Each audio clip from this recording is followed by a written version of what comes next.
Pemecatan akan dilakukan terhadap para mahasiswa yang telah ditetapkan sebagai tersangka. Sementara, menurut rencana, mahasiswa yang berstatus sebagai pengguna narkoba akan direhabilitasi.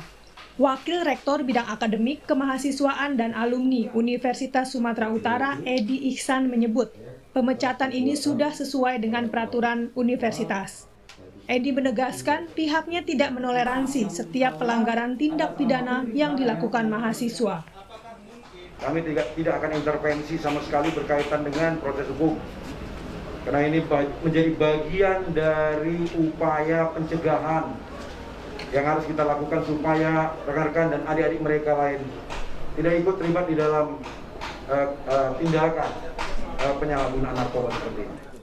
Sabtu malam, puluhan mahasiswa Universitas Sumatera Utara tertangkap tengah berpesta narkoba di salah satu ruangan di Fakultas Ilmu Budaya. 31 orang ditangkap, 16 diantaranya masih berstatus sebagai mahasiswa, 4 orang berstatus sebagai alumni USU, dan sisanya merupakan mahasiswa dari kampus lain. Kepala Badan Narkotika Nasional Provinsi Sumatera Utara, Brigjen Toga Panjaitan menyebut, praktik peredaran narkoba di Universitas Sumatera Utara telah berlangsung selama 4 bulan terakhir.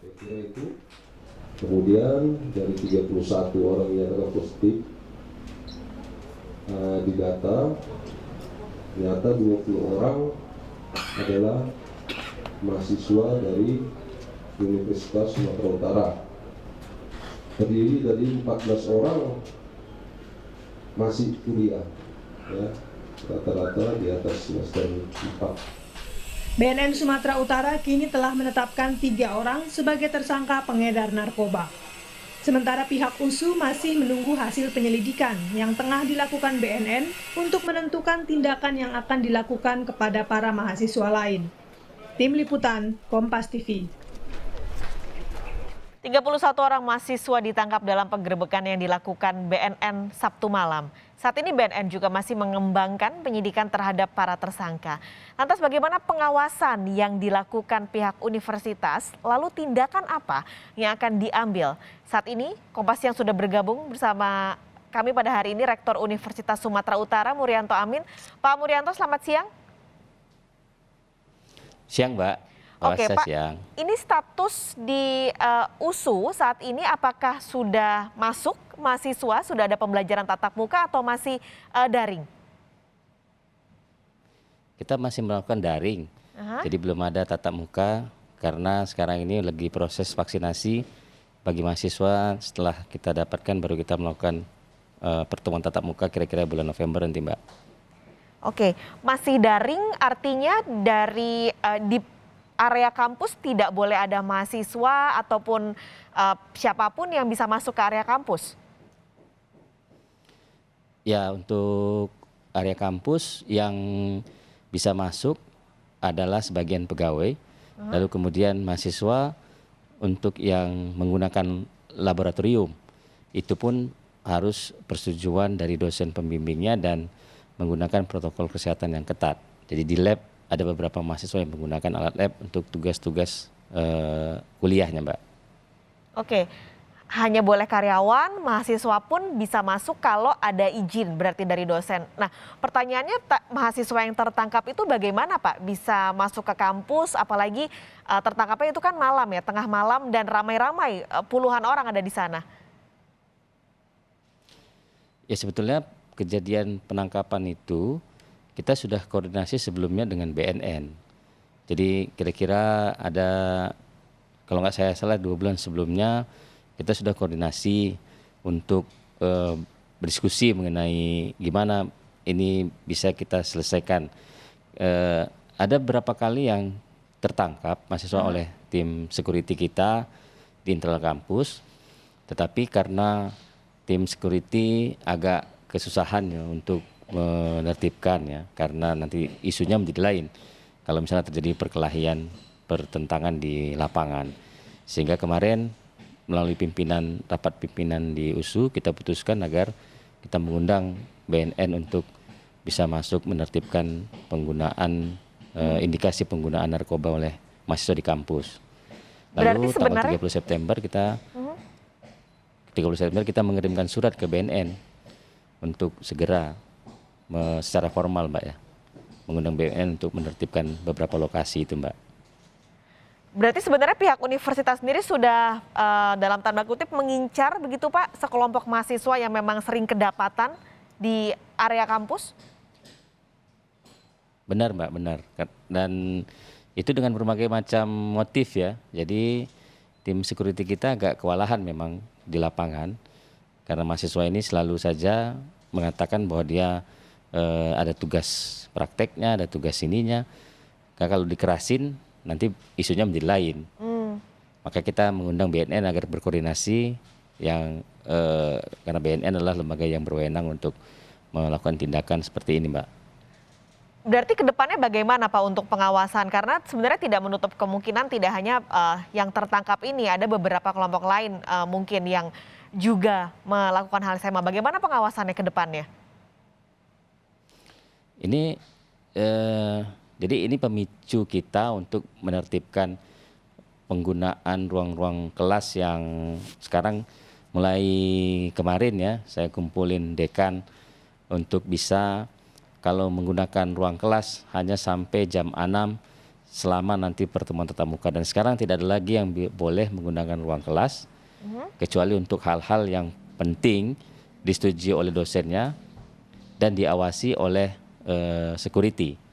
Nah, kalau ada yang menginap itu langsung diberikan sanksi untuk keluar dari lokasi itu.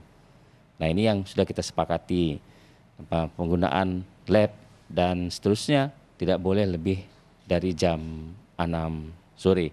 Dan kalaupun penggunaan lab, pertemuan-pertemuan di kelas itu harus dihadiri oleh dosen pembimbing serta juga ada satuan pengamanan yang mengawasinya gitu Mbak. Ini yang sudah kita sepakati kemarin. Ini berlaku untuk semua fakultas berarti ya Pak ya?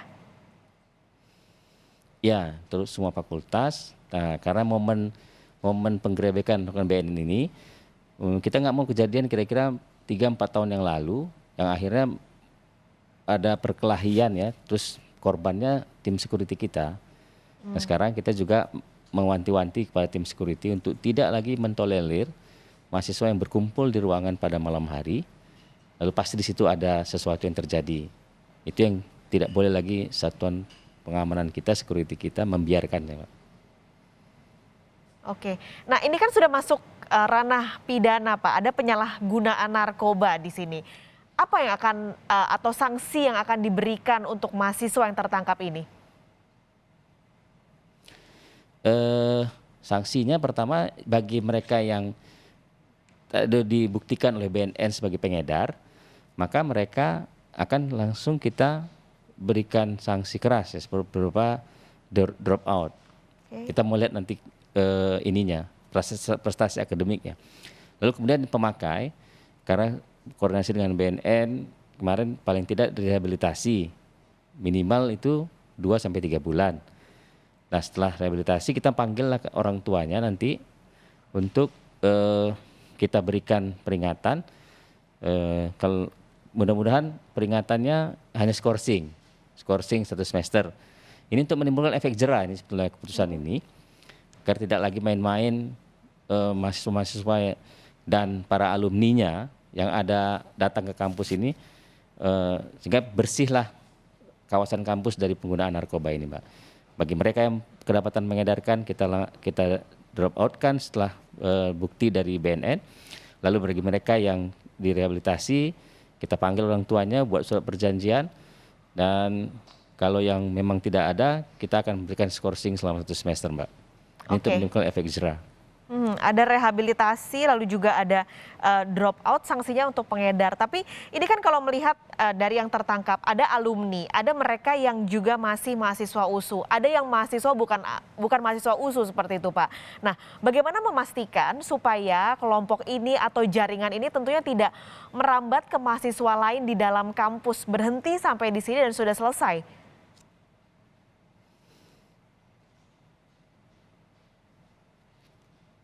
Halo?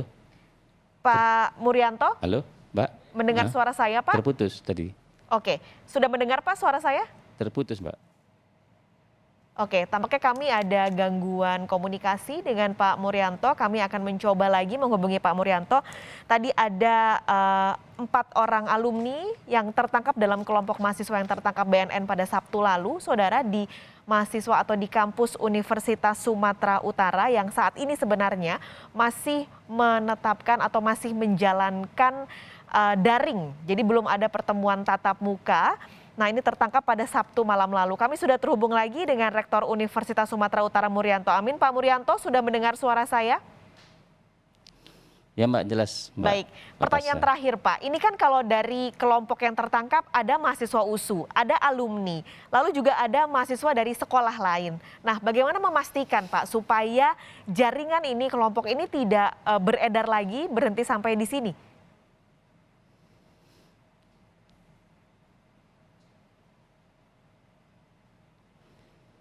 Tes. Pak Murianto? Ya Mbak.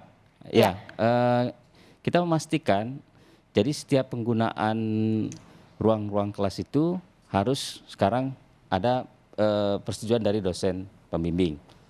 Tidak bisa tidak. Yang kedua, kita memutus mata rantainya. Kita sekarang sedang mengupayakan membentuk satuan tugas dari mahasiswa, misalnya mahasiswa anti narkoba USU. Secara terus-menerus nanti nih Mbak ya, tiap fakultas kita akan membentuk semacam gugus tugas bagi ya orang-orang anak-anak mahasiswa ini untuk menyampaikan mengenai bahaya narkoba. Dan yang ketiga, bagi mereka yang kedapatan lagi tidak akan kita kasih keringanan lagi. Langsung kita akan berikan sanksi drop out. Nah, ini untuk memutus mata rantainya. Alumni kita harapkan yang datang ke lokasi-lokasi yang saya sebut tadi itu, lokasi yang berbahaya ini kita akan terus menganjurkan pada mereka agar membinanya nggak begitu caranya. Membinanya ya tetap saja mereka harus memberikan pelajaran penting untuk tidak menggunakan narkoba. Jadi bagi mereka yang datang tidak akan bisa kita tolerir lagi, Pak. Terima kasih Pak Murianto untuk informasi dan penjelasannya pada siang hari ini, sudah bergabung juga di Kompas Siang, Rektor Universitas Sumatera Utara Murianto Amin. Sehat selalu Pak Murianto.